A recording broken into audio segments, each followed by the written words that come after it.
everybody, Kenji Lopez-Alt from Serious Eats here, and today we're making Fettuccine Alfredo.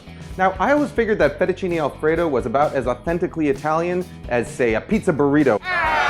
But it actually has roots in Roman cuisine going all the way back to the 15th century. That's when Romans first started tossing together pasta with freshly grated cheese.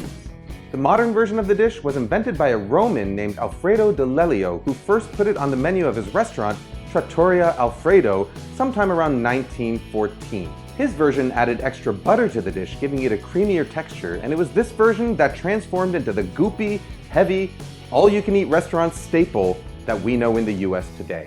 Most versions you find these days are smothered in a heavy sauce that barely tastes of its fresh dairy and Parmesan origins.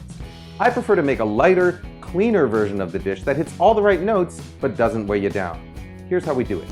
Start by combining 5 ounces of grated Parmesan cheese with just 2 tablespoons of heavy cream, a large egg, a teaspoon of cornstarch, 2 tablespoons of olive oil, and a half teaspoon of lemon zest. Season with salt and pepper, then whisk it all together. It's important to use real imported Parmigiano Reggiano here for its flavor and melting properties. Next, finely mince a clove of fresh garlic and set it aside. Don't use jarred garlic for this one, or ever really. Now season a couple quarts of water with salt and bring it to a rapid boil. Add a pound of fresh fettuccine and cook it for just 30 to 45 seconds. Drain the pasta through a colander set in a bowl, then measure out a couple of cups of the starchy pasta cooking water and set it aside. We're going to use this water as the base for our sauce. Now toss the drained pasta with the garlic and 2 tablespoons of unsalted butter. Toss gently but thoroughly so that the butter is fully melted and prevents the noodles from sticking together. Now slowly drizzle in a cup and a half of that pasta cooking water to the cheese mixture, whisking constantly. Pour the mixture back into the pot and cook it over medium-high heat.